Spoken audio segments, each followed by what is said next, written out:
কেনে আছে সকলো বৰ্তমান ভালে আছেনে? বুধানজিকা আণ্ডা ভিডিঅ'লৈ আপোনালোক সকলোকে স্বাগতম জনাইছোঁ আৰু সকলোকে স্বাগতম জনাইছোঁ নতুন এটা ভিডিঅ'লৈ। আপোনালোকে আশা কৰিছোঁ সকলোৱে মৰম চেনেহ দিব বুলি।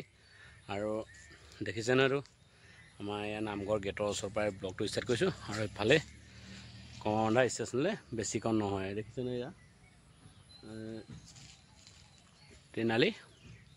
তিনিআলিত আছোঁ বৰ্তমান। এতিয়া তিনিআলিৰ পৰা ব্লগটো ষ্টাৰ্ট কৰিছোঁ। আৰু মেইন কথা কি হ'ল ধৰক আপোনালোকক আজি মই ক'বলৈ ওলাইছোঁ, মানে বহুতে মোক কৈ আছে কমেণ্ট কৰি, দাদা কি হ'ব কাম কি নহ'ব। আৰু মই সেইটো কাৰণে আপোনালোকক জনাবলৈ মানে আজি এই ভিডিঅ'টো বনোৱা উদ্দেশ্য হৈছে, আপোনালোকক মই তাৰমানে যিটো লিডাৰসকলৰ পৰা জানিছোঁ সেইটোহে মই আপোনালোকক জনাইছোঁ। আৰু বাকী নাভাবিব যে মই কিবা এটা পইচা চইচা খাইছোঁ কাৰোবাৰ বা কিবা খাইছোঁ মই এইটো বিনিময়ত ভিডিঅ'টো বনাইছোঁ, নহয়। আৰু ময়ো কামত সোমাই আছোঁ, বিশেষকৈ মোৰো চিন্তা না চবৰে কেতিয়া হ'ব কেতিয়া নহ'ব।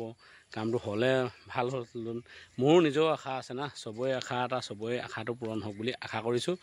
আজি 27 তাৰিখৰ পৰা জুলাই 27 তাৰিখৰ পৰা আগষ্ট 5 তাৰিখৰ ভিতৰত গেং লিষ্টটো জমা দিব লাগিব বুলি আশা কৰিছোঁ। গেং লিষ্টটো জমা দিব লাগিব বুলি আশা কৰিছোঁ। আৰু তাৰমানে 27 তাৰিখৰ পৰা 5 তাৰিখৰ লগত NFR জোনৰ গেং লিষ্ট কমপ্লিট জমা দিব লাগিব। তাৰমানে লিডাৰসকলে কোৱা মতে কৈছোঁ দেই গাইজ। আপোনালোকে আকৌ নাভাবিব যে মই যে সাজি পানি কৈছোঁ। কিছুমানে কৈছে আপুনি নাজানিলে এনেই ভিডিঅ' নবনাওঁ, মই কিন্তু জনাটোহে, যিটো জানিছোঁ সেইটোৱে বনাই আছোঁ। তাৰমানে গেং লিষ্টটো জমা দিব লাগিব 5 তাৰিখৰ ভিতৰত কমপ্লিট জমা দিব লাগিব। আৰু 12 তাৰিখৰ পৰা 14 তাৰিখলৈকে তাৰমানে 15 আগষ্টৰ ভিতৰত তাৰমানে কিবা এটা খবৰ দিম বুলি কৈছে। আৰু কি খবৰ দিয়ে আৰু বিশেষকৈ মইতো গম নাপাওঁ কি খবৰ কি নহ'ব। আৰু সেইটো বিষয়ে তাৰমানে জনাবলৈ পাই সুখী হৈছোঁ। আৰু যে 5 তাৰিখৰ ভিতৰত যে বস্তুটো জমা দি আৰু 12 তাৰিখৰ ভিতৰত ৰিজাল্ট দিব বুলি আশা কৰিলোঁ।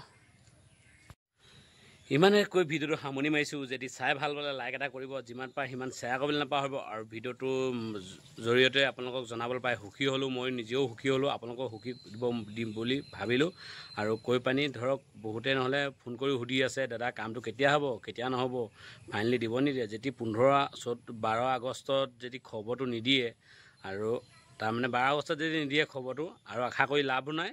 মেইন কথা একদম নহ'লে 5 বছৰ 6 বছৰলৈ পিছলৈ গুচি যাবগৈ। সেইকাৰণে চবেই আশীৰ্বাদ কৰিব 12 তাৰিখে ফাইনেল ৰিজাল্ট আহে বুলি। সেয়াকৈ কৈ ভিডিঅ'টো সামৰণি মাৰিছোঁ। আৰু গাইজ তাৰমানে যিমান পাৰে সিমান শ্বেয়াৰ কৰিব নাপাব। এই ভিডিঅ'টো চবলৈকে পওক, লিডাৰসকলেও পওক যে কামটো কি হ'ব কি নহ'ব। সেইকাৰণে সকলোলৈকে ভিডিঅ'টো বনাইছোঁ, অকল মোৰ কাৰণে ভিডিঅ'টো বনোৱা নাই, আৰু ৰাইজৰ কাৰণে বনাইছোঁ। ৰাইজৰ যেতিয়া আশীৰ্বাদ পাই আছোঁ, মৰম চেনেহ পাই আছোঁ, সেইকাৰণে ৰাইজৰ কাৰণে বনাই আছোঁ ভিডিঅ'টো। আৰু আপোনালোকে মৰম চেনেহ দি যাব বুলি আশা কৰিছোঁ।